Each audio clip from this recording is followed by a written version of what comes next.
Hey guys, it's Joey Gaming and welcome back to another video here on the Joey Gaming YouTube channel. In today's video, we're going to be talking about the SpaceX Starship presentation that Elon Musk did last Thursday. And we have quite a lot to talk about.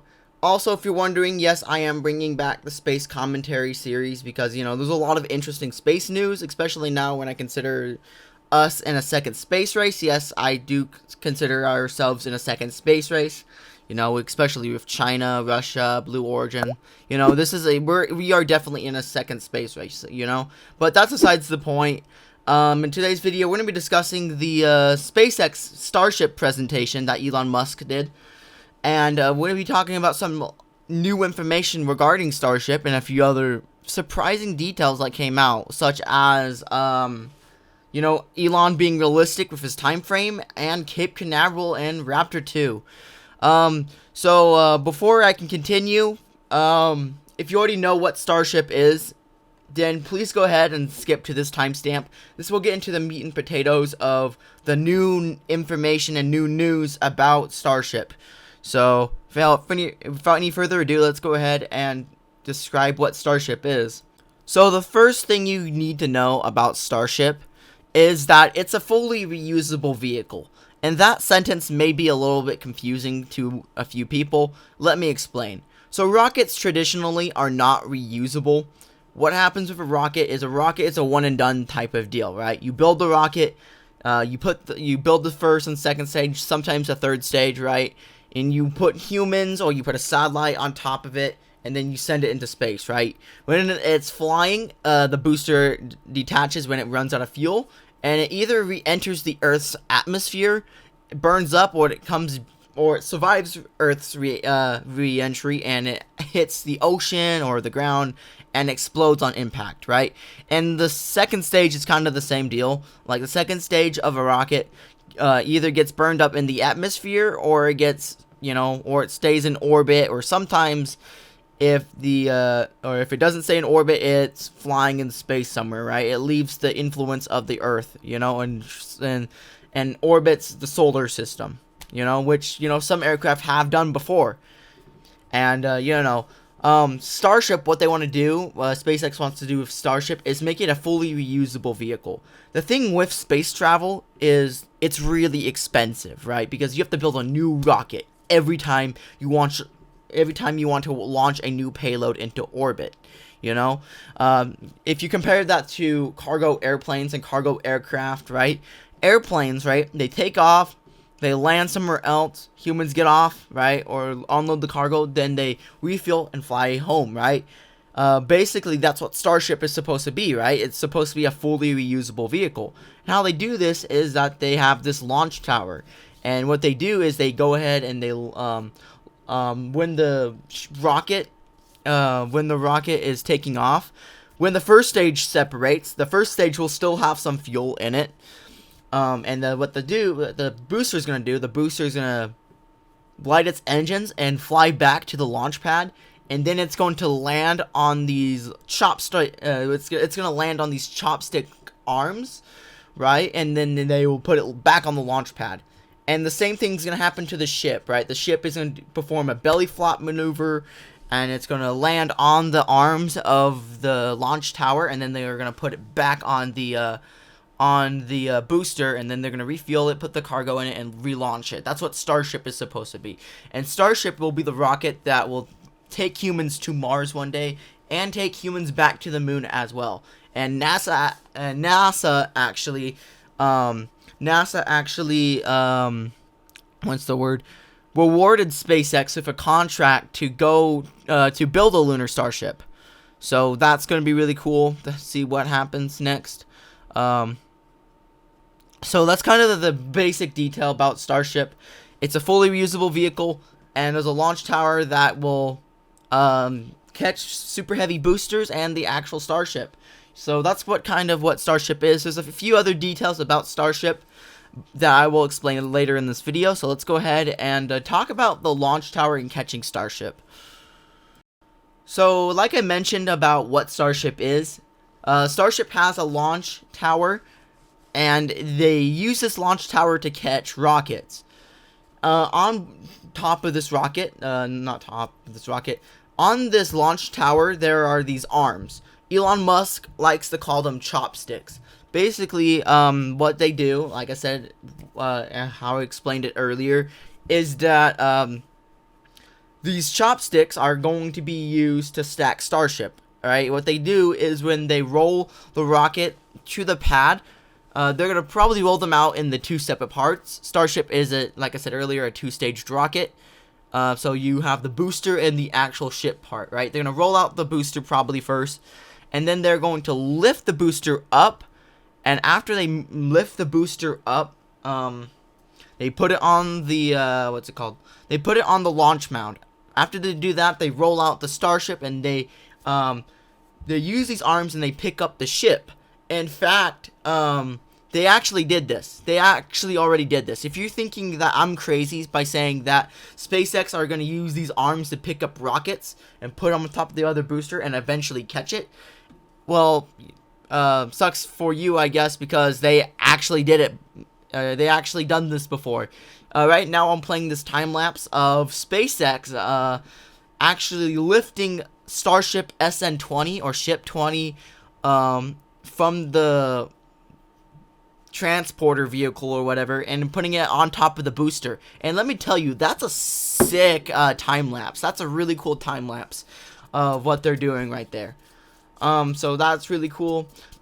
And eventually, like I said earlier, they're planning on actually catching Starship eventually, and potentially the ship itself. They're gonna be catching the booster for sure, and maybe catching the Starship. Right now, catching Starship is still in the air. Elon Musk says that he's gonna try to see what he can do to catch the Starship. And the thing with Starship, and what a thing with rockets, is for them to be reusable. You need, well, not reusable, but, thing with rockets is they need to be, light as possible, right? They need to be as light as possible, because 80 to 90% of the mass of a rocket is its fuel, right? And if you're making a fully reusable vehicle, or a fully reusable rocket, landing legs will add mass. So if you can come up with another landing system that doesn't require legs, for example, the chopstick arms, if you can catch the ship out of midair, that would save legs. Eventually, Starship will need legs for the moon and Mars, and I'm pretty sure that those legs are probably not going to be as sturdy as the legs going to be used on Earth, right? Those legs are going to be only made for Mars and moon gravity only, you know? That probably won't support the weight of Starship on Earth, but it will support the weight of Starship on Mars or the moon, you know? But I could be totally wrong, right? The thing with SpaceX is Elon Musk has a lot of these ideas, and sometimes his ideas don't really work out. For example, if you look at the, what's it called? If you look at the Falcon 9 rocket, which is the rocket which you guys have been seeing in this video of me building the Space Center in Minecraft, they catch the fairings. And they try to in the past few years, they've been trying to catch the fairings using recovery vessels. But, you know, that concept was too hard and, you know, too difficult to do. So SpaceX decided that they're not going to do that, you know. So the same thing could happen where it may be way too hard for SpaceX to actually catch the ship. I'm kind of leaning on the side that they're going to use landing legs for Starship. But we'll have to see what happens. And also, if you're wondering, Elon Musk has not talked about the Starship landing at all. They didn't really talk about the Starship landing at all in the presentation, so we don't know how Starship's going to land, right? We definitely seen in the animation that the Starship did actually land on Mars, but that's different. It's not really on Earth. But yeah. Another thing about the landings on the launch tower, or catching tower, I don't know, catching tower, that kind of makes sense, I don't know. Another thing about the launch tower is when the booster's coming back to land, it's actually going to perform a hover burn. Usually, we're going to be talking about the Falcon 9. The Falcon 9 does something called a suicide burn, right? And where they light the engines last minute to they light the engines last minute to slow down its velocity, and the legs will land. The SpaceX Falcon 9 is not capable at all to hover land. The Blue Origin New Shepard rocket is capable of hovering. This booster, the Super Heavy booster, is capable of hovering, which is an interesting design choice. And the reason why the Falcon 9 performs a suicide burn is because it saves on fuel. Because, you know, like I said earlier, weight is important to a rocket, you know? Every gram on a rocket is really important, you know? And you want to cut down as much weight as possible so you can deliver the payload to the orbit you want it to go, you know? So that's what I have to say about that. In this animation that Elon Musk tweeted out, this is an animation, sort of what will happen when the Super Heavy booster gets caught by the launch tower or by the chopsticks. It performs like a hover burn, which is interesting. What is interesting is during the animation that SpaceX showed us, it looks like the booster performed a suicide burn, right? And also the Starship has 3 engines, so this animation probably is outdated, right? So this because, you know, Elon Musk said that Starship will have 6 engines, which I will talk about very shortly. But yeah, in the future, it looks like that Elon Musk is going to have the Super Heavy booster perform a hover landing, which it makes kind of sense if you ask me, because you need a soft touchdown possible, because keep in mind, this is new technology we're dealing with. We literally have not caught a rocket we never caught a rocket out of mid-air before.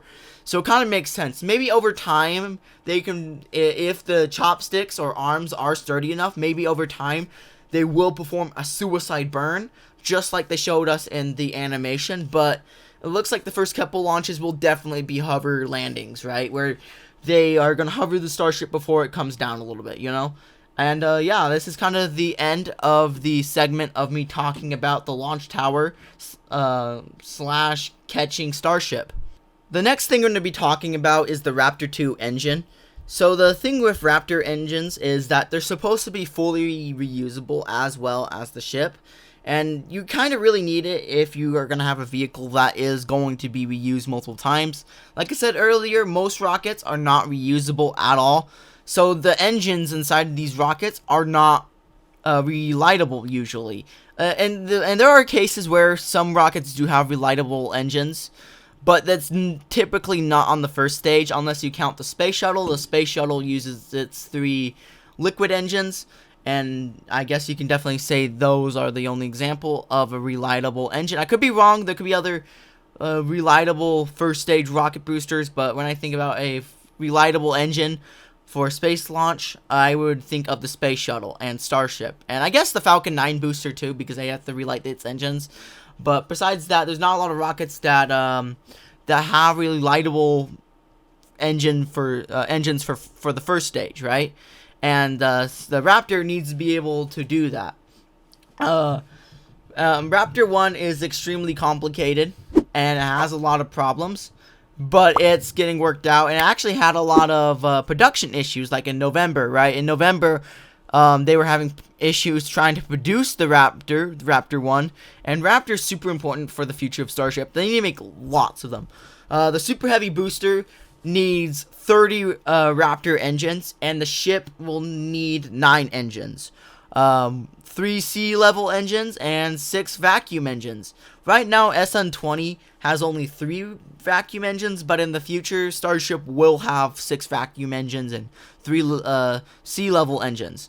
And there is really 2 types of engines for Raptor. We have the sea-level engine, which is going to be used primarily on the first stage, and on the ship when it's coming in to land on the moon. I guess on the moon, but on Mars and on Earth. And then the vacuum engines are used in the vacuum of space.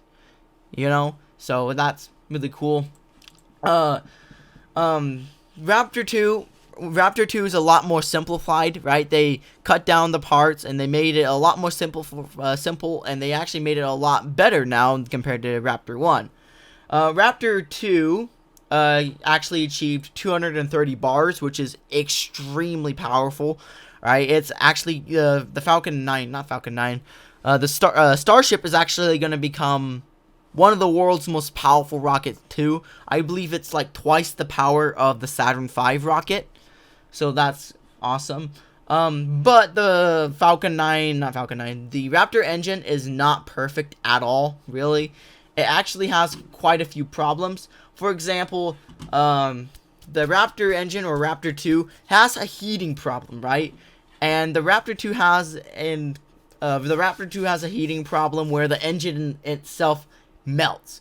And so they're still working on coming up with a solution on stopping the rocket from melting, you know? And yeah, so I wish SpaceX the best of luck when they do that. So I think I talked about everything about the Raptor 2 engine. It's a lot more simplified. It's a lot more powerful compared to Raptor 1, and it has a few issues as of right now. It does. Now, this is where everything gets exciting. So everyone knows what Cape Canaveral is. If not, it's the Florida Space Center, or the Kennedy Space Center. Basically, that's where they will launch all the famous rockets. For example, the Space Shuttle, Saturn V rocket. And now SpaceX has plans to build a SpaceX Starship launch facility in Cape Canaveral, which is amazing. And I believe they already started construction. And the most surprising thing about this is that the environmental assessment at Cape Canaveral has already been approved. Elon Musk said that Starship has already been approved. And to be honest, NASA really needs Starship for their lunar lander. So, you know, I can definitely see them. I can definitely see that it's already been approved. You know, because NASA really needs Cape Canaveral. And they eventually want to use Cape Canaveral as the main launch place for Starship. Like in the future, most of the rockets will take off in Cape Canaveral, while they develop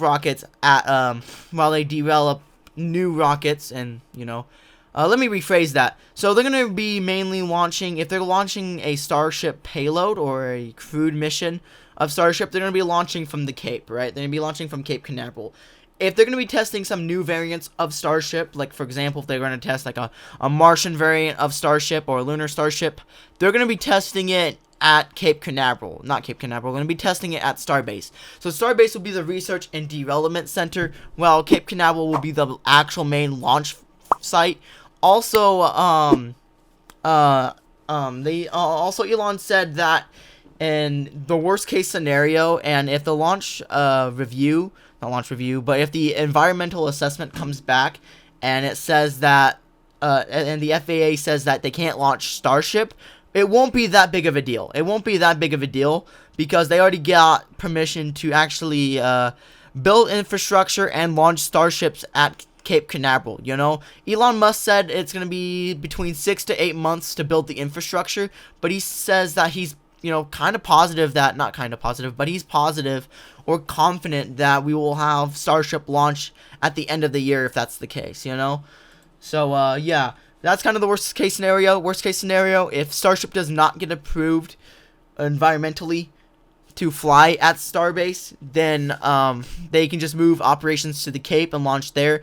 But on the looks of things, it looks like the FAA will probably say that's okay for SpaceX to launch from Starbase, Texas, you know? But that's kind of the worst case scenario. I personally think that will probably be fine, and Starship will launch from Starbase, Texas. So for the next thing we're going to be talking about is actually something that actually surprised a lot of SpaceX fans, and that is Elon Musk actually being realistic for once. The thing with Elon is that he has these promises that he's just like, oh, we're going to do this by this, we're going to do this by that, we're going to have this, we're going to have that, we're going to have this, we're going to have, and he has like a completely unreasonable time, right? He says, he'll be like, oh, we're going to have humans on Mars in 2 weeks or something crazy, you know? We call this term Elon time, right? It's something totally unrealistic, right? For the biggest example I could say is the first orbital launch, right? He says that the first orbital launch of Starship was going to happen in July, right? And that never happened. And to be fair, you have the FAA coming out and saying that they had to do an environmental assessment or whatever. But still, that's kind of one of the most like famous examples of Elon time. In this presentation, Elon was actually being pretty realistic. He says that by the end of the year, we should see a Starship launch, you know, which is actually very, very likely, you know. And he says by the end of 2023, we will have, by the end of 2023. By the end of 2023, we will see the first orbital refueling attempt, which will not be called orbital refueling. It's actually going to be called, not orbital refueling, it's going to be called actually orbital refueling, not refuel. Yeah, not refilling. Yeah, it's going to be actually called orbital refilling, not refueling, because you're putting in oxygen or hydrogen. I don't know, one of the two, but it's not called orbital refueling. It's called orbital refueling, actually. But you know, same thing. He says that's gonna happen in 2023, which sounds really reasonable, you know. And I think Elon is definitely improving because this is to be honest, I would definitely say that Starship is hardware ready. Like Ship 20 and Booster 4 are what's the word I'm looking for? I would definitely say that they are physically ready to go. They all what Booster needs to do is they need to perform some static fires, and I think that they're ready to go. You know, I don't really think of any other thing they need to do because ship is completely done. They did static fires, cryo proofs, and a lot of other stuff.